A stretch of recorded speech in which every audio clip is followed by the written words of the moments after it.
God, I pray the stream goes well and people can actually hear me. Amen. Alright, testing.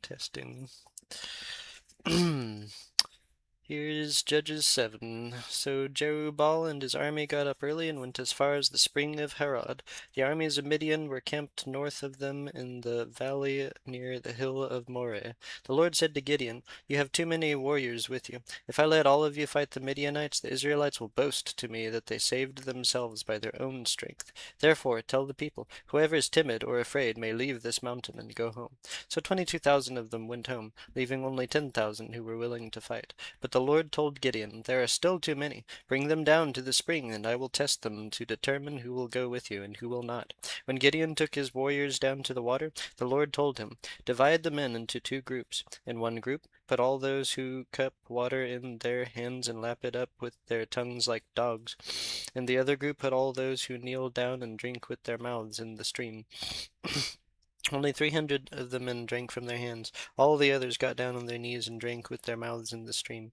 The Lord told Gideon, "With these 300 men I will rescue you and give you victory over the Midianites. Send all the others home." So Gideon collected the provisions and ram's horns of the other warriors and sent them home. But he kept the 300 men with him. The Midianite camp was in the valley just below Gideon. That night the Lord said, "Get up, go down into the Midianite camp, for I have given you victory over them. But if you are afraid to attack, go down to the camp with your servant Purah. Listen to what the Midianites are saying, and you will be greatly encouraged. Then you will be eager to attack." So Gideon took Purah and went down to the edge of the enemy camp. The armies of Midian, Amalek, and the people of the east had settled in the valley like a swarm of locusts. Their camels were like grains of sand on the seashore, too many to count. Gideon crept up just as a man was telling his companion about a dream. The man said, "I had this dream, and in my dream a loaf of barley bread came tumbling down into the Midianite camp. It hit a tent, turned it over, and knocked it flat." His companion answered, "Your dream can mean only one thing. God has given Gideon, son of Joash the Israelite, victory over Midian and all its allies."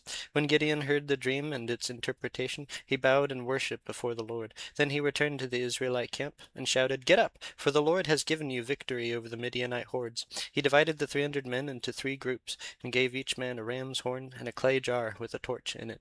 Then he said to them, "Keep your eyes on me. When I come to the edge of the camp, do just as I do. As soon as I and those with me blow the ram's horns, blow your horns too, all around the entire camp, and shout for the Lord and for Gideon."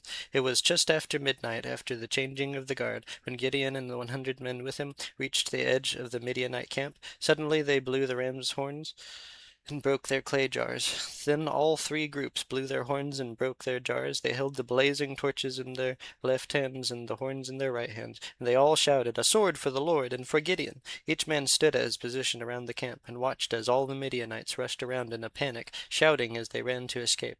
When the 300 Israelites blew their ram's horns, the Lord caused the warriors in the camp to fight against each other with their swords. Those who were not killed fled to places as far away as Beth Shittah near Zererah and to the border of Abel Meholah near Tabbath. Then Gideon sent for the warriors of Naphtali, Asher, and Manasseh, who joined in chasing the army of Midian. Gideon also sent messengers throughout the hill country of Ephraim, saying, "Come down to attack the Midianites. Cut them off at the shallow crossings of the Jordan River at Beth Barah." So all the men of Ephraim did as they were told. They captured Oreb and Zeb, the 2 Midianite commanders, killing Oreb at the rock of Oreb and Zeb at the winepress of Zeb, and they continued to chase the Midianites. Afterward the Israelites brought the heads of Oreb and Zeb to Gideon, who was by the Jordan River.